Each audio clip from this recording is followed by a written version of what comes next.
up, everybody? Taron Johnson here with my favorite Arkansas fan, Justin Moore, as part of Justin's Whiskey and Waffles tour, promoting his new album, Kinda Don't Care. Justin, how you doing this morning, man? How's Knoxville treating you? I love it, man. All right. Awesome. Good deal. I said this, I did an interview earlier with IVK here in Knoxville, and this is such a beautiful part of the country, man. I love it. It reminds me of northwest Arkansas. The Ozark Mountains are a lot like the Smokies, so it's great to be here. It's cool town. So Kinda Don't Care, you know, what went into deciding on that as your album title?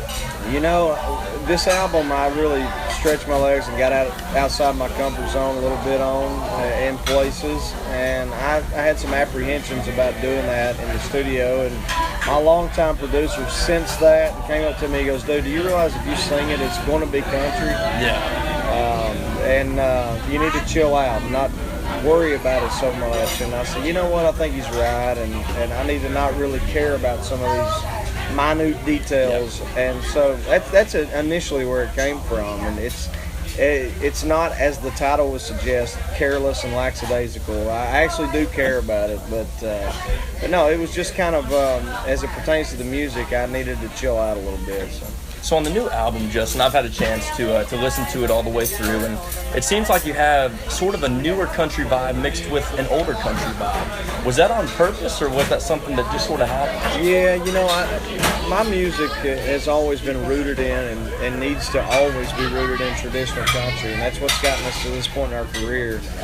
The difficulty or the most challenging thing when making an album for me is marrying the two together. Yeah. You know, growing as an artist in order to hopefully grow our fan base, but also staying true to what's got me here. So I'm hopeful that you know, the additional time that we spent to make this album, we achieved that. That was at least the goal. So you're married to your wife, Kate. I am. Correct. Yeah. 9 years. 9 next years. month. Congratulations. Thank you very much. That's awesome. How did you guys wind up meeting? We met in the most redneck way possible. We met on senior trip in Panama City. Really? and have been together for now 15 years. Wow. So she didn't know that you were a famous country singer at the time? I wasn't. Wow, okay. You know, at the time I was just an 18-year-old kid who wanted to be a famous country singer, and you know, I remember telling her on the beach that I had a record deal with RCA, because RCA was the biggest at the time. And Alan Jackson was on RCA, and this one. And so I said, oh yeah, I got a record deal. And I'm playing songs with my guitar on the beach, but she quickly learned that I was a liar, and but for some reason she stuck with me. So it's I feel very blessed, because it would be very difficult at this point in my life and career to find somebody who genuinely cares about you and is not just chasing after something. And absolutely. So the fact that we've been together since way before any of this stuff is awesome, man. She's a rock star. She's a lot more of a rock star than I am, I can promise you. So I got some rapid fire questions just to end it up for you. Okay. First off, you know, I've wanted to know this for a while. How mad were your parents when you rolled your dad's truck off Dixonville Curve after 5 beers? You know what's weird about that? And my dad's actually on the bus right now. He's with us. He wasn't at all. But really, it had rained the days leading up to the day that I did that. I went to Home Depot for him to get something. Myself and my ex-girlfriend, and for whatever reason, I didn't take my personal truck. I took my dad's truck. And I called my dad after it happened, because everything was fine. My ex-girlfriend and myself were fine, fortunately. And I called him. He goes, "Where you at?" It didn't say. Well, he knew something was wrong, and it's so bizarre that you know, as a parent now I get it. You just know. Yeah. You know, but I'll never forget that. And so he was there in 15 minutes. He and my uncle, who's passed away now, but and picked me up, and so you know, he actually wasn't mad. He was just thrilled that I was okay. All right, man. Scale of 1 to 10. How bad did it hurt when you got kicked in the face by a horse? It hurt, yeah. How did that happen? Insult to injury. Well, my cousin and I were doubling on a horse, so I got too far back on the horse behind the saddle, and add insult to injury, I got bucked off first and then kicked. So. It's rough. That explains all this.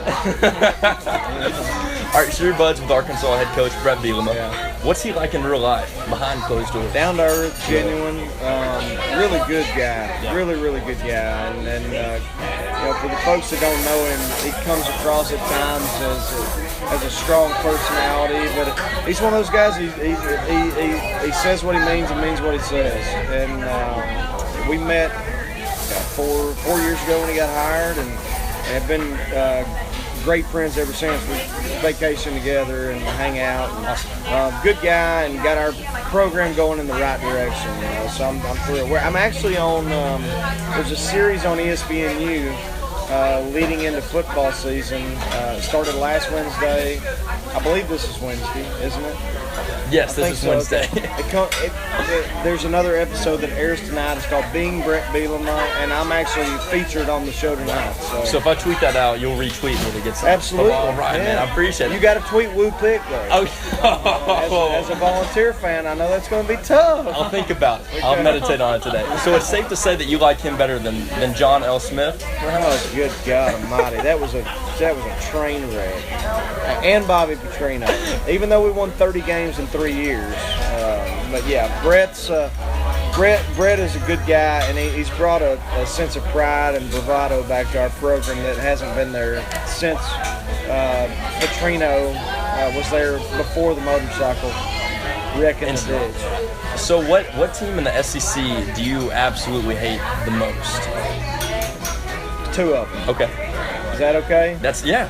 I understand. LSU and Ole Miss. Really? Yeah.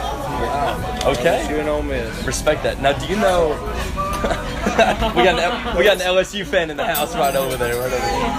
And my wife is from Houma, Louisiana, which is south of New Orleans. So is she a Tiger? Hell no. I wouldn't have married her. No, she was. I converted her. Okay, there you go. Yeah. So do you happen to know Clint Sterner at all? I do, really well. Next time you see him, we just tell him thanks from all Tennessee fans. Just relay that message. But you know what? I was at the '99 game when we beat y'all. Yeah, the year after you got revenge. Yeah. But y'all got us, man. Yeah, hey, it was brutal. We appreciated it. And what's funny is Sterner gets blamed for that, but it was the center's fault. Yeah, stepped on his foot. Yeah, that's right. But and here's the other thing that people don't ever think about. Ground can't cause a fumble now, so it shouldn't even have been a fumble. It would have been a down. You're probably right about that. So, but here, you know what? That rule doesn't exist. Gave y'all the national championship. SEC pride. That's it. Right. All right, I got one more for you here, Justin. Out of all the music videos that you've done, what has been your favorite one? I hate doing music videos. Really? Yeah, you do so many good ones. It's a 16, 17-hour day. Yeah. And this was made for radio, not camera. And so, but honestly, I would have to say Beta Hook was a lot of fun. Yeah. Carl Edwards, NASCAR driver, was in it, friend of mine. So that was fun. The Small Town Throwdown video was a lot of fun. Me and Brantley and TR. We were all smashed out of our minds the whole time. And then this latest one that I did for You Look Like I Need a Drink. I wanted to ride a horse and do a Western for a while in a video, and I had a lot of fun with it. Hey, appreciate you coming. Thank you, man. Just appreciate the interview. You guys, interview's over, so go get Justin's album. Kind of don't care. Good luck to the right Bulls now. this season. I hope we see each other in the SEC championship. That would be something. I'll be happy. That would be something. Regardless. I hope so. Happens. Hey, cheer for Arkansas. You cheer for Tennessee. All right. Deal. I appreciate it, Justin.